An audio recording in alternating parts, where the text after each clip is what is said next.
Shalom, shalom. A ver, diga shalom, shalom. Shalom es una palabra en hebreo que significa más que paz, significa bendición, bienestar, lo mejor de lo mejor. Cuando Jesús dice que en el Evangelio que si nos encontramos a alguien, la traducción dice que lo saludemos diciendo la paz sea contigo.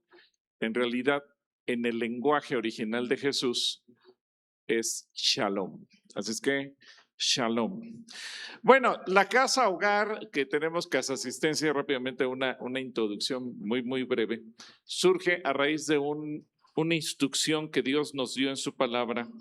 En Proverbios 31, versículos 8 y 9, la Nueva Versión Internacional lo traduce así: levanta la voz por los que no tienen voz, defiende los derechos de los desposeídos, levanta la voz y hazles justicia. Y eso nosotros lo entendimos como una manera, no de abrir una casa hogar, un orfanato tradicional y que ahí se queden los niños toda la vida, porque yo creo que la mayor parte de los que estamos aquí pasamos por la adolescencia, otros apenas lo están pasando, pero justo en esa etapa de nuestra vida, todo el mundo nos preguntamos, ¿y yo quién soy? ¿Para qué nací? ¿Quién me ama? ¿Quién me quiere? ¿Para qué existo? Incluso a veces cuando uno está en la adolescencia le reclama a los padres, bueno, yo ni te pedí nacer, porque uno cruza una crisis de identidad. Ahora imagínense un niño, una niña que ha vivido toda la vida en una casa hogar y cuando llega esa etapa y se pregunta, ¿y yo qué soy? Y a los 18 años, la mayor parte de los orfanatos públicos y privados le dicen a esa personita, hasta aquí llegamos contigo, eres mayor de edad, vete. Solamente en México quedan caminos complicados para una persona así. O se entrega a la trata de personas, al narcotráfico, al crimen organizado. Pocos, no digo que no existan, pero son garbanzos de a libra que logran rescatar sus vidas y dedicarse a algo digno. La mayor parte de los casos son perdidos. Incluso estadísticas del INEGI en nuestro país demuestran que gran parte del crimen organizado hoy en día está en jóvenes de 15 y 16 años. Yo no se pregunta, ¿y los papás dónde están? Como Zacarías pregunta en la Biblia, ¿y tus padres dónde están? Evidentemente son niños producto de las casas hogar. Y algo que le duele mucho al DIF que le digamos, pero se lo tenemos que decir, es tu sistema de procuración de justicia y de ayudas y de becas y de casas hogar son fábricas de delincuentes, porque un día esos niños que hoy nos dan lástima pasarán a formar parte de las filas del crimen organizado si no hacemos nada por ellos. Por eso es casa asistencia y por eso su objetivo es dar niños en adopción. Si alguien en algún momento quiere adoptar, se pone en contacto con nosotros y con mucho gusto estaremos para servirles.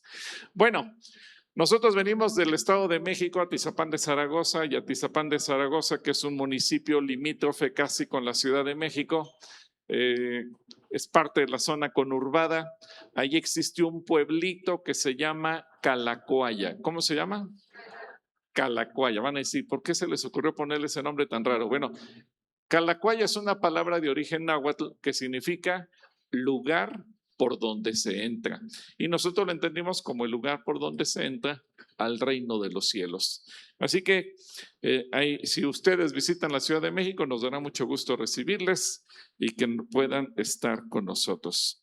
Permítame orar antes de iniciar. Señor, gracias por este tiempo, por la oportunidad que nos das de estar en este lugar. Bendecimos a la Iglesia de Misión Vida, bendecimos a sus pastores, a todos los servidores, a toda la congregación y oramos, Dios, para que en esta hora tú nos hables. Permíteme ser sencillo y claro en la exposición de tu palabra y que tú ministres a cada uno conforme tu Espíritu Santo en el nombre de Jesús. Amén. Gracias, Leo. Gracias, Cari, por la confianza y por la amistad sobre todo. Leo me comentaba que la palabra rema de este año es Efesios 3:17, que dice: para que habite Cristo por la fe para que habite Cristo, ¿por qué? Por la fe en vuestros corazones, a fin de que arraigados y cimentados en amor. Es decir, creo que la fe es parte fundamental de la vida cristiana porque por fe somos salvos. Y la palabra fe no la voy a tomar tanto del griego, sino la voy a tomar del hebreo, porque recordemos que la Biblia se escribe dentro del contexto del pueblo de Israel, la cultura hebrea, y en ese contexto la palabra fe es la palabra emuná. A ver, repite conmigo, emuná. Emuná. Solamente que en la Biblia cuando se traduce emuná, se traduce solo como fe. Pero emuná es un estilo de vida. Emuná se refiere a algo mucho más profundo. Es una convicción, una forma de pensar, una forma de actuar, una forma de hablar. Emuná tiene que abarcar todas las áreas de nuestra existencia. Y Hebreos 11:27,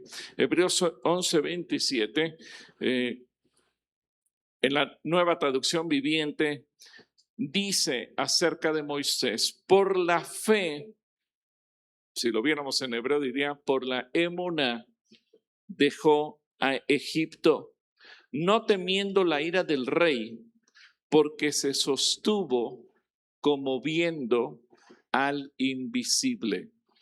¿A quién estaba viendo? Al invisible. ¿Alguna vez tú has visto algo invisible? Ahora, quiero platicarte algo. A finales del año 1800 o del siglo XIX, 1800, los años 1800, ocurrió algo. En Francia había un soldado de apellido Dreyfus y este soldado era de origen judío o de religión judía o de creencia judía o del pueblo judío. Pero él era francés, él había nacido en Francia, había peleado para el ejército francés y un día lo juzgan por el delito de ser judío. Él no había hecho nada malo, no había cometido ningún crimen, no había sido desobediente, rebelde, nada, solamente por ser judío. Y en esos días había un hombre periodista de profesión, Teodoro Herzl. Teodoro Herzl no era creyente en Dios, pero era de origen judío. Entre los judíos dicen, naces judío y mueres judío porque el judaísmo se hereda y así es. Y Teodoro Herzl se indignó, dijo, ¿por qué juzgaron a Dreyfus solo por ser judío? Y entonces Herzl empieza un movimiento. De hecho, a Teodoro Herzl se le conoce como el padre del sionismo moderno. Dice, tenemos que buscar los judíos una tierra a donde irnos a vivir. Y empieza a juntar judíos en diferentes partes del mundo y comienza a surgir el movimiento sionista. La entonces incipiente Sociedad de las Naciones Unidas, antecesora de la ONU, le dice a Teodoro Herzl, te ofrecemos dos opciones. Opción A, vete a vivir a Uganda y llévate allá a todos los judíos. Uganda en África es un país casi inhabitado, váyanse a vivir para allá. Opción B, váyanse a vivir a Argentina. Y los ofrecieron territorios en la Patagonia Argentina, ahí vayan y establezcanse. Imagínense, hubieran sido sus parientes. Y Teodoro Herzl tomó en serio, porque repito, este dato es importante, él no era creyente en Dios, jamás había leído la Biblia. Y él está a punto de proponerle en la convención judía, en el Congreso judío, la idea que le ofrecen las Naciones Unidas. O nos vamos a Uganda o nos vamos a Argentina. Pero por ahí surgió un pastor cristiano evangélico de nombre William Blackstone. Y William Blackstone era un hombre de fe y tiene que ver con lo que dice viendo al invisible. Porque William Blackstone le escribe, ¿así? ¿Más pegado? Ok. William Blackstone le escribe a Teodoro Herzl una carta que se conoce como el Manifiesto Blackstone y le dice: tus opciones no son ni Uganda ni Argentina. Tu única opción está en lo que la Biblia llama Canaán, la tierra de Israel. En aquel entonces se conocía como Palestina, un nombre que se le había dado por los romanos, dominada en ese entonces por el Imperio Turco Otomano. Sí, había presencia judía porque durante todos esos siglos siempre hubo judíos ahí y también había presencia árabe, pero estaban bajo el dominio turco otomano. Imagínense la fe que tuvo William Blackstone para haber entendido lo que decían las escrituras. La mayor parte de los que estamos aquí, si no es que todos, nacimos después de 1948. ¿O habrá alguien aquí que nació antes de 1948? ¿Alguien aquí nació antes de 1948? No, ¿verdad? Todos nacimos después de 1948. Así que para nosotros quizás es difícil entender esto, porque desde que nacimos y fuimos a la escuela, ya existía Israel. Y desde que vimos los primeros mapas del mundo, pues allí en el Medio Oriente aparece un país chiquitito que se llama Israel, y así lo hemos entendido.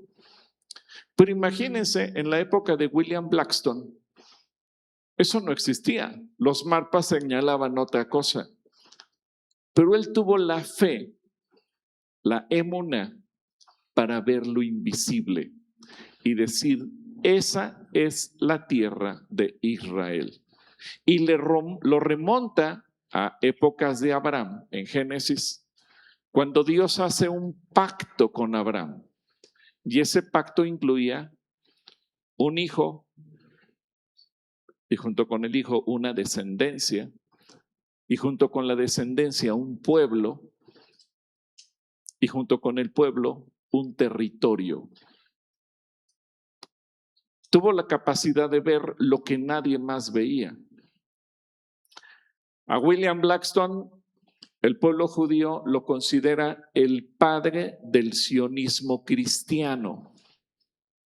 A Teodoro Herzl se le considera el padre del sionismo moderno. Si ustedes un día van a la ciudad de Jerusalén, se van a encontrar un museo que se llama Para los Amigos de Sion, FOS por sus siglas en inglés, Friends of Zion. Y es un tributo que el pueblo judío le ofrece al pueblo cristiano evangélico. Y ellos tienen una pantalla como esta al principio del museo y dice: nosotros conocíamos las profecías, pero después de casi 1900 años de andar a la deriva, perdimos la esperanza. Y ustedes, los cristianos, nos devolvieron la fe de que podíamos tener una tierra.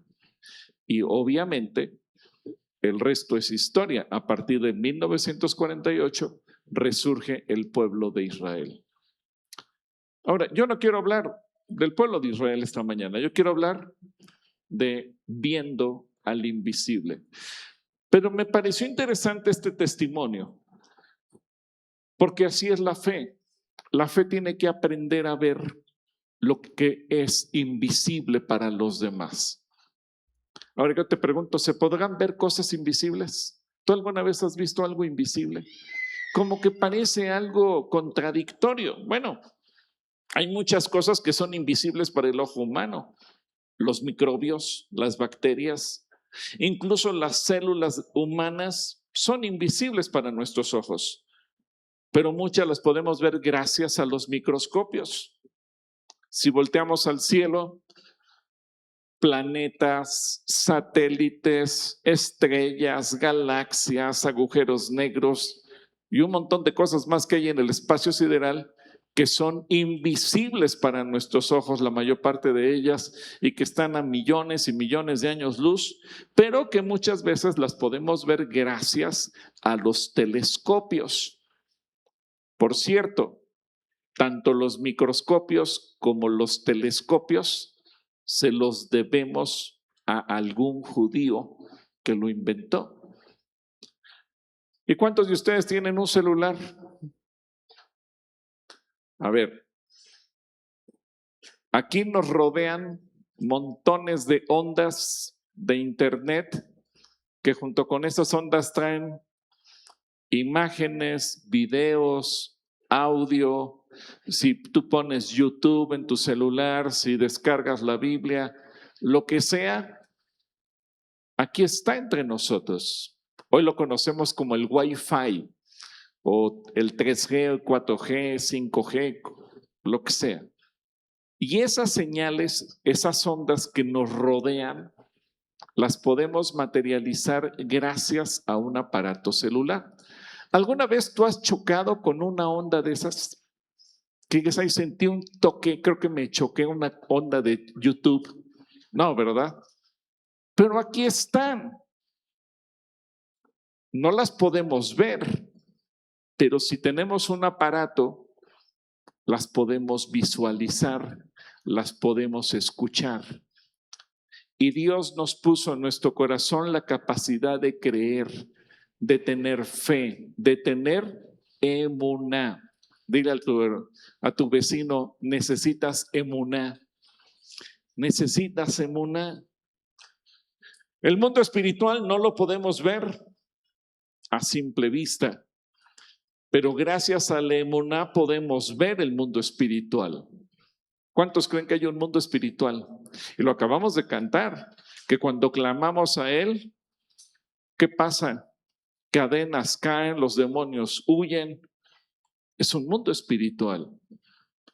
Emuná tiene que ver con una firme persuasión, una convicción basada en lo que escuchamos, en lo que oímos, porque recuerda que la fe viene por el oír y el oír viene por la palabra de Dios. Si cambiamos la palabra, la emuná viene por el oír y el oír por la palabra de Dios.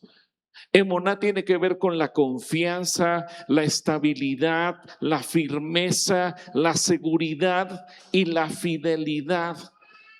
Emuná es la cualidad de mantenerse estable, seguro, firme, inamovible en un lugar, aunque todas las circunstancias parezcan adversas. Y los principales elementos de la emuná obviamente surgen cuando tú y yo tenemos una relación con Dios, el Dios invisible, al Dios que nadie puede ver. La Biblia dice que Dios es espíritu y lo dijo Jesús en Juan capítulo 4. Dios es espíritu. Pero curiosamente, la Biblia también nos enseña que Dios tiene dedos. Y con un dedo, el dedo representa el poder mínimo pero preciso de Dios. Y cuando Dios pone su dedo en un punto, es suficiente para cambiarlo todo. Cuando los brujos y hechiceros de Egipto intentaron imitar lo que hacía Moisés, de repente vino la plaga de los piojos y ya no pudieron. Y ellos mismos tuvieron que reconocer, esto es obra del dedo de Dios. Los mexicanos, cuando cantamos el himno nacional, ¿qué decimos? Que la historia de México fue escrita ¿por quién? El dedo de Dios. Dios quiera y así sea, ¿verdad? Pero tú y yo, que somos hijos de Dios, tenemos que levantarnos para hacer nuestra historia. La mano de Dios representa su gracia. Y cuando Él pone su mano en nosotros, Él nos está bendiciendo con su gracia. Me gusta mucho cómo Nehemías, cuando habla del tema y ora, y dice, y me lo concedió todo, no porque el rey fuera bueno, sino porque la benéfica mano de Dios estaba sobre mí. Y la mano de Dios representa la gracia sobre nosotros. Pero luego habla del brazo, el brazo de Dios que libra batallas, el brazo de Dios que nos defiende. Así como cuando tú tomas a un niño y lo cargas en tus brazos y lo acercas a tu corazón, Dios te toma en sus brazos para acercarte a su corazón. Y cuando es necesario meter su brazo, Dios mete su brazo para ahuyentar a tus enemigos. Por eso Él dice que Él nos defiende con brazo extendido. Pero todo eso es una figura que utiliza la Biblia porque el Señor quiere que tú y yo vivamos por emuná. No por lo que vemos con nuestros ojos físicos, sino con lo que creemos en nuestro corazón. Una conducta inspirada por esa relación y porque tú y yo nos podemos rendir ante Él. Segunda de Corintios capítulo 5 versículo 7. Fíjate lo que dice aquí, Segunda de Corintios 5, 7. Pues vivimos por lo que creemos, no por lo que vemos. ¿Cuántos aquí viven por lo que creen y no por lo que ven? Porque tú puedes decir, Dios me dio una palabra. No, pero las circunstancias económicas están muy complicadas y a veces es tan complicado lo que vemos con nuestros ojos que dejamos de creer lo que Dios nos dice. Tú crees que eres sano y el médico te dice, te vas a morir. Y es tan poderoso lo que te dijo el médico que dejas de creer lo que dice Dios. Como aquel sujeto que se encuentra un amigo y le dice, ¿y qué pasó con ese tratamiento que te dieron? No, pues el médico me dijo que me quedaban 6 meses de vida. Ah, pues entonces ya tenías que haberte muerto. Pues sí, pero es que le dije que no tenía no para pagarle y me dio 6 meses extras. ¿A quién le crees? ¿Al médico o a Dios? La emuná se traduce como convicción, pero qué difícil es tener convicción. Hebreos 11:1 dice que la fe es la certeza de lo que se espera, la convicción de lo que no se ve. Así que no se trata solamente de vivir de acuerdo a como todo el mundo vive, sino de vivir consecuentemente con lo que creemos. Y a lo mejor alguien te dice, pero no tienes evidencias, no tienes pruebas. Mi mayor evidencia es la palabra de Dios. Si Dios lo dijo, así será. No importa que pase mucho tiempo. Si Dios lo dijo, así es. Así que yo te invito a que le digas a la persona que tienes a tu lado, si Dios lo dijo, así es. Aunque todo mundo te diga lo contrario. ¿Qué es lo que miras? Segunda de Corintios 4:18. Me gusta mucho cómo lo dice aquí el Espíritu Santo. Segunda de Corintios 4:18. Primero lo voy a leer en la Nueva Traducción Viviente y luego lo voy a leer en la Reina Valera Contemporánea. Fíjate bien, Segunda de Corintios 4:18 dice, así que no miramos las dificultades que ahora vemos. Fíjate el cambio de palabras. No miramos las dificultades que ahora vemos. En cambio, fijamos nuestra vista en cosas que no pueden verse. Parece una contradicción, ¿verdad? Pues las cosas que ahora podemos ver pronto se habrán ido, pero las cosas que no podemos ver permanecerán para siempre. No mires las dificultades, No mires los problemas, no hagas los problemas más grandes de lo que son, no les des más importancia de lo que tienen, no los exaltes, no los magnifiques. Dios dice, no mires los problemas, míralo a Él, mira al invisible. ¿Y quién es el invisible? ¿Cómo se llama? Jesucristo. ¿A quién tienes que mirar tú? A Jesucristo. ¿A quién miras? ¿Los problemas o a Jesucristo? ¿La enfermedad o a Jesucristo? ¿Las circunstancias o a Jesucristo? ¿La falta de dinero o a Jesucristo? ¿A quién miras tú? En la Reina Valera contemporánea dice, por eso no nos fijamos en las cosas que se ven, sino en las que no se ven, porque las cosas que se ven son temporales, pero las que no se ven son eternas. ¿Qué quiere Dios que tú y yo miremos? La eternidad. Y para ver la eternidad necesitas emuná.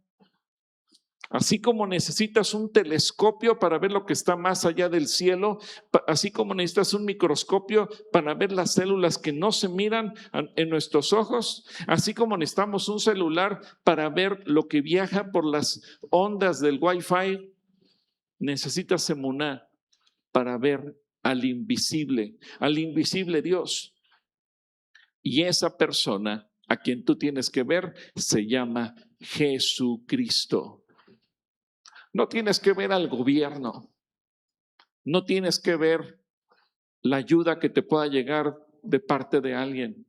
No veas a tus amistades, no veas a quien te pueda prestar dinero. ¿A quién tienes que mirar?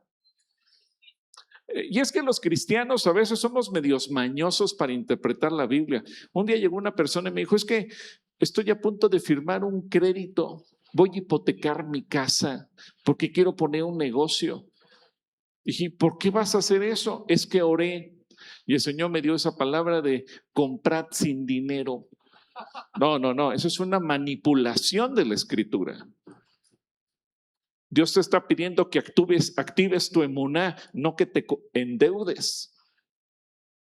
¿Cómo podemos manipular la Biblia?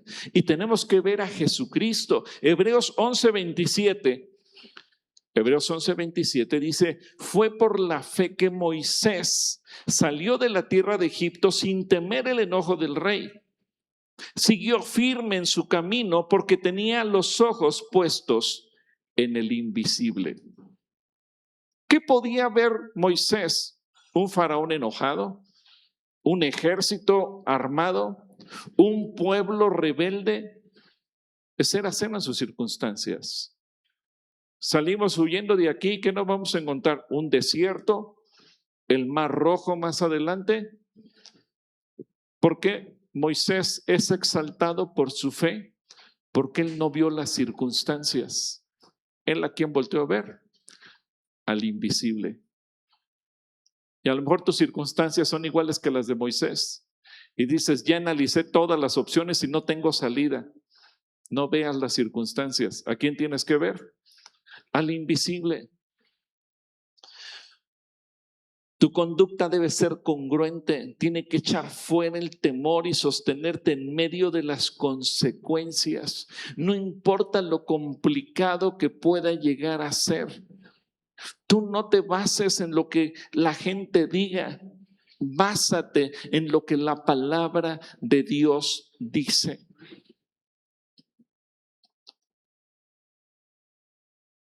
Cada año, nosotros en el Centro Cristiano Calacoya regularmente organizamos un viaje a Israel. Estos últimos 3 años, por razones obvias, por la guerra, no hemos hecho un viaje. Y confío que en el 2028 reanudemos los viajes. Pero te quiero platicar el caso de una hermanita, una hermana muy linda, que conoció a Jesucristo. Ella tuvo una vida trágica. No conoció a sus padres, fue introducida en la prostitución, vivió en la prostitución muchos años de su vida, tuvo 4 o 5 hijos y nunca supo quiénes fueron los padres, pero un día conoció a Jesucristo Y llegó al Centro Cristiano Calacuaya, se integró con nosotros, no sabía leer, no sabía escribir, aprendió a leer solo para leer la Biblia. Pero fue una mujer tan sencilla y con tanta émuna. Y en cierta ocasión anuncié que había viaje a Israel. Nosotros le enseñamos a la iglesia: a Israel no va el que puede, a Israel va el que quiere. ¿A Israel quién va? ¿Quién quiere ir a Israel? Bueno, los voy a animar a que tengan fe. Terminando de hacer el anuncio, se me acercó la hermana y me dice: oye, pastor, ¿y qué pasos de fe tengo que dar para ir a Israel? Ella trabajaba haciendo limpieza en un jardín de niños. Apenas ganaba para vivir. Le expliqué: mira, saca tu pasaporte. ¿Y qué es un pasaporte? Ya le expliqué que era un pasaporte. ¿Y como cuánto me va a costar el pasaporte? Y ya calculó: voy a juntar 2 quincenas para mi pasaporte. Está bien. Y voy a dejar de comer esto y aquello. Y ella empezó a actuar en fe. ¿Y cuánto cuesta el viaje? Pues como $5,000 más o menos. ¿Y qué es un dólar? O sea, ella no sabía nada, de nada, de nada. Pero no importaba que ella no lo supiera. Ella tenía, ¿qué tenía? Emuná. Ahora, te platiqué que ella tuvo 4 o 5 hijos, no me acuerdo el número exacto de hijos, pero nunca supo quién fue el papá de sus hijos. Y la relación con todos sus hijos era pésima. Casi ni los veía. Y por esos días se coincidió de parte de Dios que viera a una de sus hijas, quien ni le hablaba. Y ella le dijo: hija, pues ¿qué te cuento? Que me voy a Israel. Y la hija se empieza a burlar de ella. ¿Cómo que te vas a Israel? No tienes ni en qué caerte muerta. ¿Y qué vas? ¿Cómo te vas a Israel? Pues sí, me voy a Israel. Y comenzó a orar por su viaje a Israel. Y les habíamos dicho: hay que dar pasos. Y ella dio pasos. Cada mes tenemos una junta para preparar a la gente que va a Israel, etcétera, etcétera. Y en el primer mes llega y me dice: ya saqué mi pasaporte. Me enseñó su pasaporte. Es más, nos dejó su pasaporte. Dijo: no quiero que se me vaya a perder, se los dejo a ustedes. Nos lo dejó. Y preguntó: ¿con cuánto puedo apartar mi viaje? Bueno, pues creo que dio $1,000, una cosa así. Compró $100. No me acuerdo la cifra, pero fue una cantidad ridícula. Pero ella estaba dando pasos ¿de qué? De emuná, de fe. Y dio su anticipo, $100 o $1,000, una cosa así. Y vuelve a ver a su hija 1 o 2 meses después y le dice: hija, ya saqué mi pasaporte. Hija, ya di el anticipo de mi viaje. Y la hija ni estaba casada, vivía con un fulano. Y ese fulano se burlaba de ella. Y le dice: mire, suegra, su Dios no existe. Pero para que vea que yo la respeto, yo le pago el viaje a Israel. No creas que era un hombre de dinero, porque la primera en echarle pleito fue la hija y le dijo a él: oye, a mí ni de luna de miel me has llevado y le estás pagando a esta señora el viaje a Israel, porque no la quería. Y siguieron pasando las juntas. Y un día les enseñamos cómo hacer la maleta, qué llevar, qué no llevar. Y ella va con la hija y le dice: pues ahora estoy llorando por la maleta. Y el hombre le compró la maleta. Entonces terminó yendo a Israel, feliz de la vida. Y podría platicarle muchos testimonios, porque nos hemos convencido de algo: a Israel no va el que puede, a Israel va el que quiere. De hecho, el guía, él ha visitado Calacuaya cuando viene a México. Y un día nos preguntó a Clarita y a mí: díganme una cosa, ¿cómo le hacen para que cada año traigan grupos de más de 50 personas a Israel? porque su congregación no es una congregación de gente de dinero. ¿Cómo le hacen? La clave es enseñarles que a Israel va, ¿quién va? El que quiere, no el que puede. Es más, yo creo que si hay gente que puede y no quiere ir, porque a lo mejor es gente que viaja en otro nivel y nuestros viajes se le han de hacer muy chafas. Pero la hermana de la que les platico es un testimonio que ella vio al invisible. Ella vio su viaje. Ella se preparó y dio los pasos de emuná para ello. Ahora la pregunta es, ¿y cómo ver a Jesús? El ejemplo de Jesús debe ser mi motivación, debe ser tu motivación. Hebreos capítulo 12, versículo 3, fíjate lo que dice, Hebreos 12, 3. Piensen en toda la hostilidad que soportó por parte de pecadores. Así no se cansarán ni se darán por vencidos. A veces tú y yo estamos esperando que el pastor venga, nos dé una palmada y nos diga gracias. Y a lo mejor eso nos desanima si no vino y no nos dijo. Ayudaste a una persona, le diste un consejo, oraste por ella, le diste una ofrenda. No importa qué hiciste por alguien. Y a lo mejor tú piensas, esa persona va a venir y me va a dar las gracias y no te dio nada. Y tú te sientes desanimado. Y dices, ya no voy a servir, ya no voy a ir a la iglesia, ya no voy a hacer más. Y el Señor dice, no los veas a ellos. Ve la hostilidad, el sufrimiento de Jesús. Eso debe ser tu motivación. ¿Por qué sirves? No porque la gente me dé las gracias. Sirvo por lo que Jesús hizo por mí.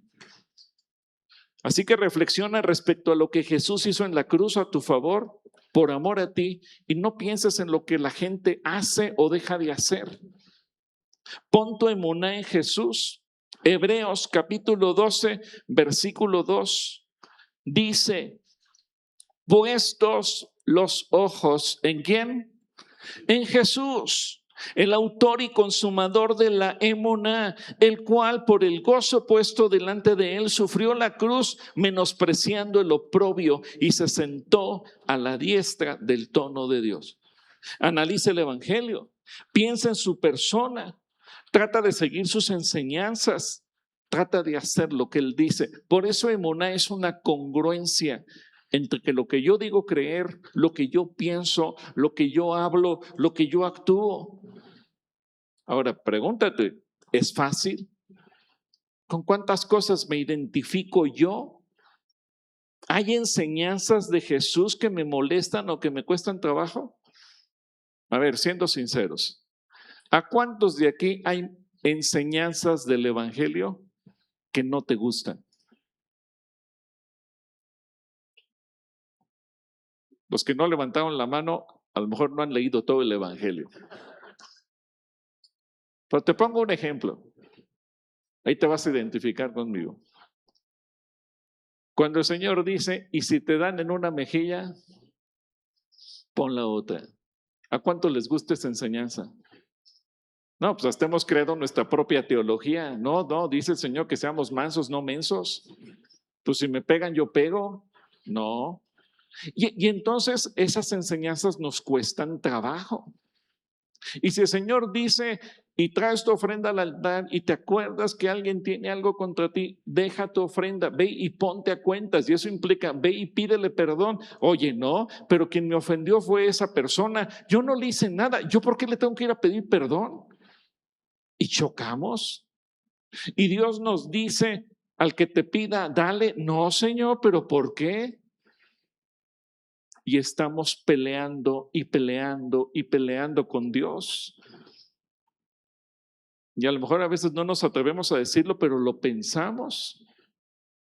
Hay muchos que dicen, ¿yo por qué voy a diezmar? No, eso ya era del Antiguo Testamento. Y muchas cosas, estoy seguro que muchos cristianos, si pudieran, las tachaban de su Biblia. Como aquel hermano que iba a una iglesia, y en la iglesia decían, bueno, esto no se aplica a nosotros, esto es para el pueblo de Israel. Entonces iba quitando la página. Y al siguiente domingo escuchaba que el mensaje, bueno, eso no lo dice para nosotros, eso lo dijo para el Antiguo Testamento, y quitaba la página. Bueno, esto no aplica para nosotros, esto aplicó para los tiempos de Pablo, ya quitaba la página. Y así estuvo como 2 años en la iglesia, y un día llegó con el pastor y le dijo, mire, nada más quedó la portada. Dice, ¿por qué? ¿Qué le hiciste a tu Biblia? No, ¿qué le hizo usted? Pues quitó todas las enseñanzas, dijo que no eran para nosotros. Cuando leemos la Biblia, tenemos que leerla cara a cara, en primera persona. Aún si lees de los peores personajes, pregúntate, ¿y esto qué me dice a mí? Porque a lo mejor dices, ese Acab, esa Jezabel, qué terribles eran. Pregúntate, ¿y qué me está enseñando a mí Dios? ¿Qué hay en mi corazón de Acab o de Jezabel que tengo que quitar de mí? Por eso es tan importante que cuando vamos al Evangelio, veamos lo invisible, lo que Dios nos dice a nosotros. Dios siendo invisible se manifiesta a nosotros. Colosenses capítulo 1, versículo 15 dice, Él es la imagen del Dios invisible, el primogénito de toda creación. Acuérdate que cuando Jesús le dijo a sus discípulos que Él iba al Padre y le preguntaron o le dijeron a sus discípulos, muéstranos al Padre. Le digo, tanto tiempo tengo con ustedes y todavía me dicen eso. Porque Jesús vino a hacer visible la persona de Dios. Y ahora tú y yo tenemos que voltear a ver a Jesús. Y cada día tú tienes que buscar fortalecer tu espíritu, tu alma y tu cuerpo a través de tu comunión personal con Él. David aprendió a ver a Jesús por la emuná. Dice el libro de los Hechos capítulo 2 versículo 25. Porque David dice de él, veía al Señor siempre delante de mí, porque está a mi diestra, no seré conmovido. A mí me sorprende que David, habiendo vivido varios siglos antes de Jesús, haya escrito, yo lo veía. ¿Por qué David podía ver a Jesús? Por su comunión con Él. ¿Cómo vas a ver tú a Jesús? ¿Cómo voy a ver yo a Jesús? Por nuestra comunión con Él. Y tú y yo necesitamos tener esa comunión, esa relación personal. Tu lucha frente a una situación, frente a una tentación, tu fortaleza en medio de las pruebas, tu confianza para recibir sus promesas, solo lo vas a lograr en la medida en que tú fortalezcas tu comunión con Él. No vivas de una fe prestada.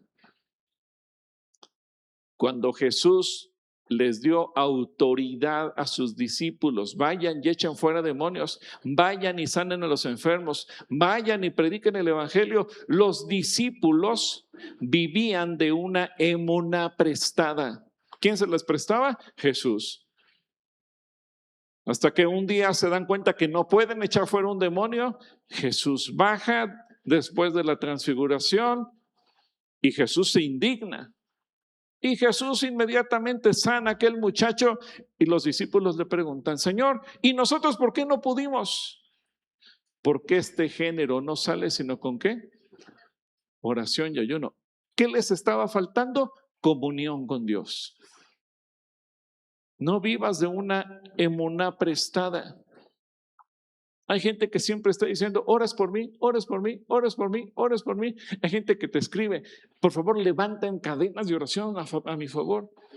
Mira, toda la iglesia, todos los cristianos del mundo pueden orar por ti. Pero lo más importante, ora tú mismo. Sí, la intercesión es poderosa, pero de nada va a servir si tú personalmente no doblas tu rodilla delante de Dios. ¿Oras por mis hijos? Sí, pero lo más importante, bendícelos tú. Tú eres el principal profeta sobre tus hijos y serás probado en cuanto a lo que ves y en cuanto a lo que no ves. Dice Primera de Pedro capítulos 1 versículos 6 al 9. Dice, esto les causa gran regocijo, aun cuando les sea necesario soportar por algún tiempo diversas pruebas y aflicciones. Pero cuando la fe de ustedes, la emuná, sea puesta a prueba, como el oro, habrá de manifestarse en alabanza, gloria y honra el día que Jesucristo se revele. El oro es perecedero y sin embargo se prueba en el fuego. Y la fe de ustedes es mucho más preciosa que el oro. Ustedes aman a Jesucristo sin haberlo visto y creen en Él, aunque ahora no lo ven. Y se alegran con gozo inefable y glorioso, porque están alcanzando la meta de su emuná, que es la salvación. ¿Cómo reaccionamos en los momentos de necesidad o en medio de los problemas? Analízate. ¿Te enojas? ¿Te deprimes? ¿Te llenas de ansiedad? ¿Explotas contra alguien más? ¿Gritas? ¿Te paralizas? ¿Tomas malas decisiones? Esas circunstancias que tenemos que analizar de nosotros mismos nos hablan. ¿Estoy viendo al invisible o estoy viendo las circunstancias? Ahora, tienes que ver las promesas. Hay muchas promesas invisibles, ocultas para el ser humano común, pero que allí están. Como lo que te platiqué de William Blackstone. Él vio lo que nadie veía. No se lo sacó de la manga, lo vio en la Biblia.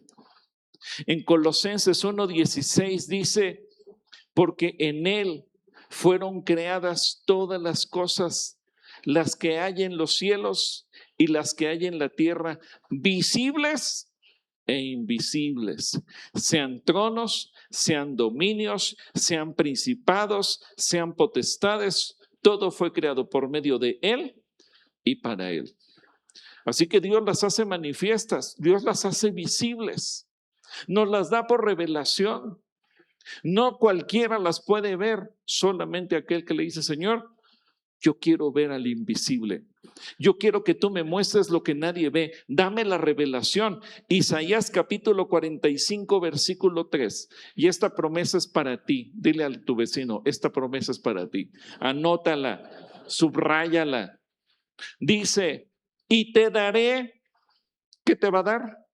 Los tesoros escondidos y los secretos muy guardados, para que sepas que yo soy Jehová, el Dios de Israel, que te pongo nombre. ¿Qué te quiere dar Dios a ti? Los secretos escondidos, los tesoros muy guardados, lo que nadie ve, pero que si tú tienes emuná, tú vas a poder ver, porque Dios quiere que tú aprendas a ver lo invisible. Nos la revela cuando tú y yo se lo pedimos. En el libro de Daniel, capítulo 2, versículo 22, dice, Él revela lo profundo y lo escondido. Conoce lo que está en tinieblas y con Él mora la luz. Ahora pregúntate, ¿cuántas cosas Dios tiene escondidas? Pero las tiene preparadas para que tú las encuentres. Son invisibles para toda la gente, pero pueden ser visibles para ti. ¿Qué necesitas para poder verlas? Emuná. Tener la disposición de decirle, Dios, yo quiero ver lo invisible. Las promesas están escondidas, esperando que tú y yo las descubramos, que las alcancemos. Y habrá cosas que Dios nos va a decir y que a lo mejor nadie va a creer, no importa. El libro de Hebreos cita el ejemplo de Noé. Hebreos 11:7 dice, por la fe, cuando fue advertido por Dios acerca de cosas que aún no se veían, con temor preparó el arca en que su casa se salvase y por esa fe condenó al mundo y fue hecho heredero de la justicia que viene por la emuná. Dios le dijo lo que iba a pasar. Nadie lo había visto, nadie había visto llover jamás. Él no discutió, él no pidió pruebas, él simplemente creyó. Cuando Dios le dijo a Abraham, vete de tu tierra y de tu parentela, Abraham no pidió pruebas, simplemente creyó. Por eso Abraham es el padre de la fe. porque tenemos que aprender a ver ¿qué cosa? Lo invisible. ¿Y qué necesitamos para ver lo invisible? Emuná. Mira, simplemente aprende a esperar lo que Dios dice. Y no importa si tu problema es médico, de tu negocio, de tu empresa, científico, tecnológico. ¿Cuántos creen que Dios lo sabe todo? Yo te quiero platicar rápidamente un testimonio. Yo conocí al Señor cuando yo tenía 20 años. Yo recibí no solamente a Cristo Jesús, a los pocos días oraron por mí, fui bautizado por el Espíritu Santo y empecé a hablar en lenguas. En aquel entonces yo estudiaba la carrera de computación. Mi generación en la universidad era la primera generación que estudiaba computación en México de manera formal. Había computadoras, sí, pero nadie había estudiado porque no existía antes de eso la carrera de computación. Y en mi grupo pues éramos los chavos, la generación de la universidad, que estábamos en el 5º semestre, pero había un grupo de señores, yo tenía 20 años, yo los veía viejos, eran hombres de 40, 50 años, yo los veía viejos de esa edad, que tenían muchos conocimientos, sabían mucho de computación, trabajaban en bancos, en empresas, y ellos estaban ahí no por aprender, porque sabían más que los maestros, ellos estaban ahí porque querían su título profesional. Y bueno, ellos estaban en esa lucha. Pero a los maestros les hacían pasar momentos muy bochornosos, muy incómodos. Sabían tanto que metían en problema a cualquier maestro. Y había una materia en ese semestre que era lenguaje máquina, de cómo programar en un lenguaje que así se llamaba en aquel entonces. Muy interesante, pero era tan complicado para los maestros que el maestro de esta materia un día llegó y dijo, miren, vamos a hacer un trato. Y así textualmente lo dijo. Les voy a poner un problema que ni el Padre, ni el Hijo, ni el Espíritu Santo los van a poder ayudar. Les voy a dar 15 minutos para que lo resuelvan. Si lo logran resolver, están exentos de mi materia, no los quiero volver a ver en todo el semestre, tienen 10. Pero, como les dije, ni el Padre, ni el Hijo, ni el Espíritu Santo los van a poder ayudar. Si no lo logran resolver en 15 minutos, necesito su palabra que se van a quedar callados, no me van a volver a molestar, me van a dejar dar la clase con tranquilidad y ustedes guardan silencio. ¿Trato hecho? Ellos dijeron trato hecho. Pero el maestro dijo, pero tengo que ser parejo y la oportunidad es para todos. Así que no solamente se quería deshacer de esos 15, sino que nos dio oportunidad a todos. Yo a ese maestro lo había tenido en otros semestres, en otras materias, y la verdad me había ido bien con él. Y entonces, cuando yo leí el problema, pues la verdad yo no sabía, no entendía, no tenía ni la más remota idea de qué se tenía que hacer.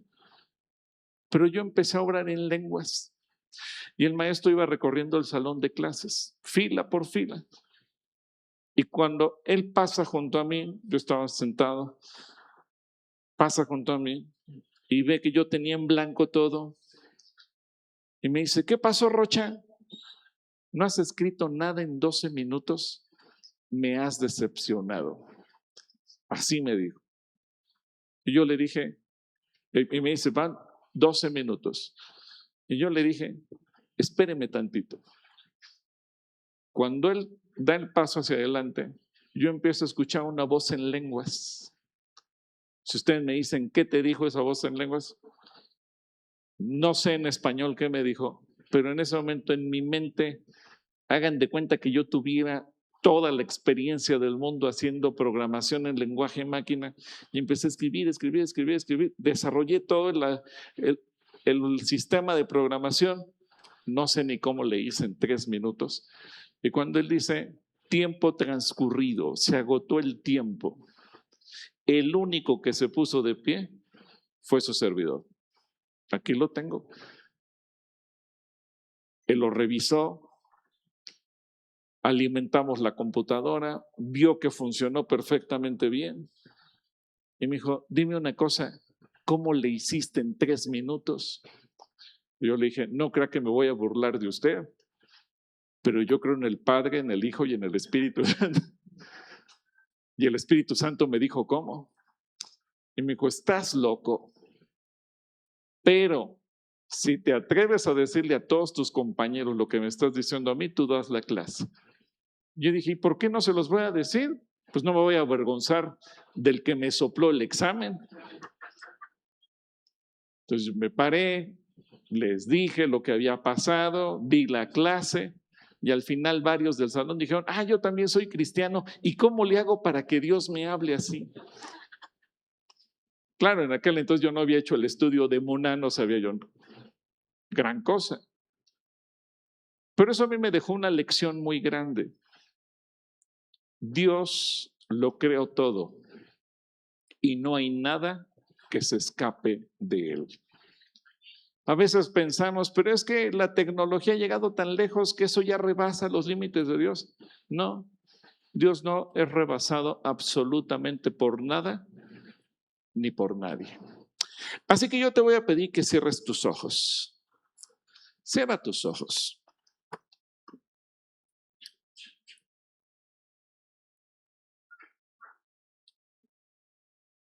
Padre, yo sé que tú estás aquí con nosotros hoy y que tú nos estás haciendo un llamado, un desafío, un reto a desarrollar la emuná en nuestros corazones. Tú no quieres que nos quedemos simplemente como un cristiano diciendo que creemos en ti, sino quieres llevarnos al nivel en el que te podamos ver a ti con los ojos de la fe. Señor, yo quiero orar en este momento para que nosotros como iglesia podamos crecer, podamos desarrollarnos, podamos ir más allá de lo que pudiéramos pensar. Y que en el nombre de Jesús tú hagas cosas extraordinarias en nosotros. Así que yo quiero en esta hora pedirte a ti, hermano, hermana, que estás aquí en esta hora. Yo no sé si tú estás teniendo en este momento un problema de salud y Dios te está llamando a ejercer tu emuná para que no veas la enfermedad, no veas los síntomas, no veas lo que los médicos te dicen, sino que veas el invisible. A lo mejor tienes un problema jurídico, a lo mejor tienes un problema de tu empresa, de tu trabajo, a lo mejor tienes problemas con tu familia, tu cónyuge, tus hijos, tus padres. A lo mejor tienes problemas de índole económico. Yo no lo sé, pero Dios hoy te está llamando y te está diciendo, hijo, hija, no veas las dificultades, no veas los problemas, no veas las personas, veme a mí, ve al invisible. Y si tú en esta hora estás así, yo te invitaría a ponerte de pie y decirle, Señor, aquí estoy. Quiero aprender a verte, quiero aprender a ver al invisible. Quiero aprender a ver las promesas que están escondidas como un tesoro. Quiero aprender a ver lo que la gente no mira, pero que tú tienes preparado para mí. Y si